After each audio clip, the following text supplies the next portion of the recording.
और कांग्रेस ने हमें क्या दिया, इसका भी अध्ययन कर लेंगे। जब देश गरीब था तो शिक्षा फ्री थी। कांग्रेस की सरकार में इतना वजीफा मिल जाता था, स्कॉलरशिप के पैसे से ही पढ़ के हमारे लोग इंजीनियर बन गए, जज बन गए, कलेक्टर बन गए, साइंटिस्ट बन गए, प्रोफेसर बन गए, वकील बन गए। तमाम बड़ी बड़ी कुर्सियों पे हमारे लोग बिना पैसे खर्च किए स्कॉलरशिप के पैसे से पढ़ के बन गए। गलत कह रहा हूं क्या?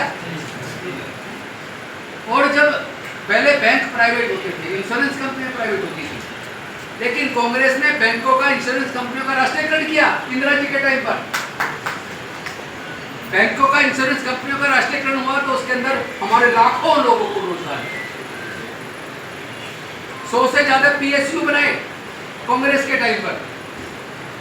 उन पीएसयूज के अंदर हमारे लाखों लोगों को नौकरी मिली। एक मिडिल क्लास बना हमारे समाज में से। जब नौकरी मिली तो मिडिल क्लास बना ना, कुछ पैसा मिलने लगा, अच्छा खाने को मिलने लगा, अच्छा पहनने को मिलने लगा, बच्चों के लिए अच्छी पढ़ाई मिलने लगी। अगर ये नौकरी ना मिली होती, सोच के देखो, अगर हमारे लोगों को नौकरियां ना मिली होती तो क्या हमारा मिडिल क्लास बन पाता? मिडिल क्लास बना तो हमने बहुत सारी संस्थाएं बनाई। संस्थाओं को जब चंदा देने का काम कौन करता है? मिडिल क्लास करता है। बाम से बनी, बाम से मिडिल क्लास की थी ना, नौकरी पैसा थे ना, वो सारे चंदा देते थे तो कांचीराम की पार्टी बना था। अगर वो चंदा नहीं देते, अगर नौकरी ना लगी होती तो चंदा देने में पैसा नहीं होता, और पैसा नहीं होता तो बाम से खड़ी नहीं हो पाती, बाम से खड़ी नहीं हो पाती तो राजनीतिक पार्टी खड़ी नहीं हो पाती। तो जो भी कुछ हम लोग कर पाए वो मिडिल क्लास जो बना, वो नौकरी से बना। तो हमें थैंक्स करना चाहिए उस सरकार को जिसने नौकरी देने का काम किया, जिसने स्कॉलरशिप देने का काम किया। लेकिन एक ऐसा समय है जब हमारा समाज किसी न किसी कारण से कांग्रेस से दूर हुआ। मुस्लिम कांग्रेस से दूर हुआ, तमाम अल्पसंख्यक कांग्रेस से दूर हुए। उसके बाद जो सरकारें बनी, उन सरकारों के बनने के बाद क्या हुआ, इसका भी अध्ययन कर लीजिए। और इस बात को इसलिए मत मानना कि मैं कह रहा हूँ, राजेंद्र गौतम कह रहा है, खुद जांच पर सारी सरकारों के काम निकाल दो। जब तक कांग्रेस रही उसने क्या क्या काम किए, उसके बाद दूसरी सरकारें बनी, उन्होंने क्या क्या काम किए। क्योंकि कांग्रेस के टाइम पर ही scheduled caste component plan, tribal sub plan भी कांग्रेस ने दिया, प्लानिंग कमीशन कांग्रेस ने दिया। सोच बाबा साहेब अम्बेडकर की, बाबा साहेब अम्बेडकर की सोच को कांग्रेस ने लागू किया। जमीन के, खेत की जमीन के पट्टे दिए 20 सूत्री कार्यक्रम में, 20 पॉइंट प्रोग्राम में, इंदिरा जी के टाइम पे। एग्रीकल्चर लैंड के भी पट्टे दिए, रेजिडेंशियल प्लॉट के पट्टे भी दिए। लोगों को मकान के लिए पैसा भी मिला उस वक्त। और उसके बाद जैसे जैसे वो कमजोर हुआ, भारत सरकार ने पहली बार डिसइन्वेस्टमेंट मिनिस्ट्री बनाई अटल बिहारी वाजपेयी के टाइम पर, सरकारी संस्थानों को बेचने के लिए। और जो जो सरकारी संस्थान बिक गया, वही हमारी नौकरी के रास्ते बंद। उसी सरकार ने धीरे धीरे हमारा स्कॉलरशिप खत्म कर दिया। जो फेलोशिप मिलती थी हमारे पीएचडी स्टूडेंट्स को, वो फेलोशिप भी लगभग बंद। जो नौकरी मिल जाया करती थी, इतने सारे पीएसयू में, सारे ज्यादातर पीएसयू बेच दिए, वहां नौकरी खत्म। सरकारी नौकरी में 4th क्लास एम्प्लॉयमेंट को पूरी तरह बंद करके ठेके पे दे दिया, आउटसोर्स कर दिया, वहां नौकरी खत्म। जो सफाई कर्मचारी होते थे, अगर वो पक्की नौकरी तो 50,000 से तनख्वाह है, लेकिन जो ठेकेदार के तहत काम कर रहा है उसको 8-10,000 रुपये मिलते हैं। तो ये इतना शोषण जो ठेकेदारी प्रथा की वजह से हुआ, 4th क्लास एम्प्लॉयमेंट को पूरी तरह आउटसोर्स करने की वजह से हुआ, देश के सारे पीएसयू बिकने की वजह से नौकरियां चली गई।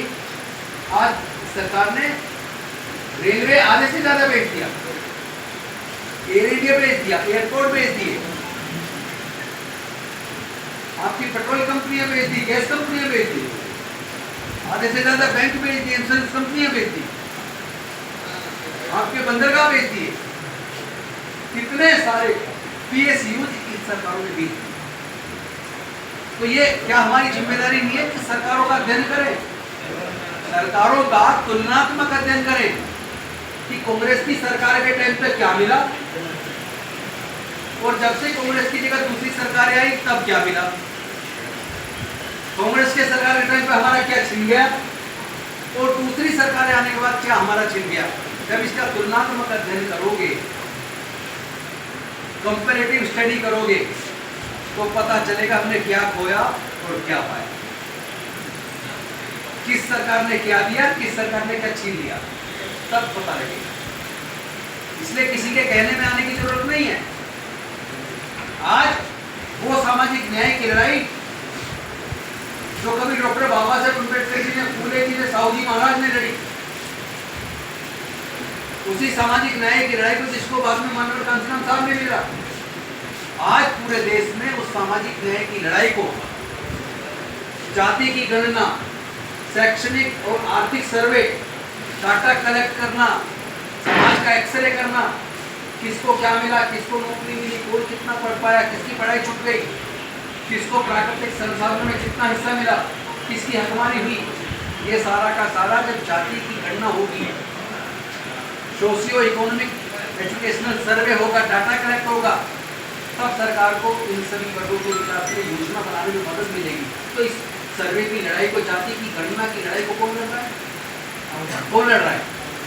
अकेले राहुल गांधी से क्या कोई दूसरा राष्ट्र का बड़ा नेता भी इस लड़ाई को लड़ता?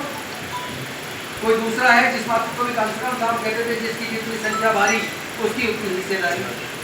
आज राहुल गांधी कह रहे हैं जिसकी जितनी संख्या उसका उतना है। और कोई नेता कर रहा होता?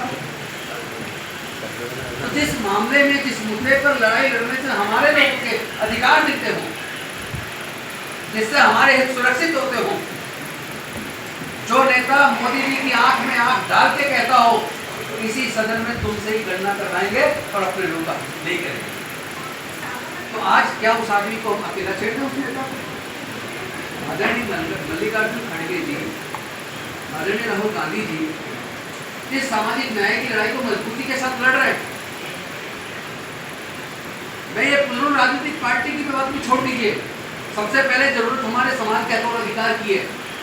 तो जो राजनीतिक पार्टी और जो नेता हमारे समाज के हक अधिकार के लिए लड़ेगा, क्या हमें उसको मजबूत करना चाहिए कि नहीं करना चाहिए? करना चाहिए ना। इसीलिए हम लोग आज पूरे देश में जाके राहुल गांधी जी को ये बता रहे हैं कि राहुल जी, आप इस सामाजिक न्याय की लड़ाई को लड़ो, हम आपको कमजोर नहीं होंगे। पूरा पूरा हमारा अनुसूचित जाति जनजाति पिछड़े वर्ग आपके साथ खड़े हैं। आपको डरना नहीं है, रुकना नहीं है, झुकना नहीं है कि जितना मर्जी ईडी, सीबीआई, इनकम टैक्स जो मर्जी लगा दे, और जो इलेक्शन कमीशन आजकल जो बीजेपी की जेब में जाता हुआ दिखता है, उससे भी लड़ाई लड़नी पड़ेगी। ईवीएम के खिलाफ भी लड़ाई लड़नी पड़ेगी। जिस तरह कांसीराम साहब ने कहा था, अपनी वोट की रक्षा ऐसे करो जैसे अपनी बहू बेटी की इज्जत की रक्षा करते हैं, इसी तरह अपनी वोट की भी हमें रक्षा करनी पड़ेगी। कई मोर्चे पे लड़ाई लड़नी है, लेकिन उससे बड़ी लड़ाई हमें अपने खुद के अंदर लड़नी है, वो है शेड्यूल कास्ट में अंदर जातियों में जाति बंदी आपस में लड़ रहे हैं ना, इसको खत्म करो। जब तक हम अपनी जातियों में बटे रहेंगे, एक तरफ तो हम कहते हैं जाति की वजह से हमारा उत्पीड़न होता है, कहते नहीं, और सच भी है कि हमारा उत्पीड़न किस वजह से होता है? जाति की वजह से। जब जाति इतनी खराब चीज है, उसकी वजह से उत्पीड़न होता है, तो भाई कम से कम शुल्का की सारी जाति इकट्ठे दूर हो है, तो हमारा एक ही खून। भाई हमारे अगर इतिहास में जाकर अपने ढूंढने का हमारे फोर फादर कौन थे, तो हमारा सबका एक खून। बेशक अलग अलग काम करते थे, जाति कई बात को बना दी, जाति बांटने वाला चालाक आदमी था, पर आज हमें अकल आ गई, अब तो कम से कम एकजुट हो जाओ, अब तो आपस में भाईचारा बनाओ, अब तो एक दूसरे के दुख दर्द में शामिल हो, अब तो एक दूसरे की ताकत बनाओ। हम लोग एक दूसरे की ताकत बनेंगे तो ताकत बनेगी। और हम अगर ये कहेंगे मदिका को पीछे कर दो, माला को आगे कर दो, माला को पीछे कर दो, मदिका को आगे कर दो, वाल्मीकि को इधर कर दो, अरे भाई हमारा सबका खून एक है, हमारे सबके मुद्दे एक हैं, हमारा दुख दर्द एक है, तो हम लोग फिर मिलकर लड़ाई लड़े ना, एकजुट होकर लड़े ना, अलग क्यों होकर लड़े? तो लड़ेंगे ना, हम लड़ेंगे। बहुत बहुत धन्यवाद। नमो बुद्धाय। जय भीम, जय भारत।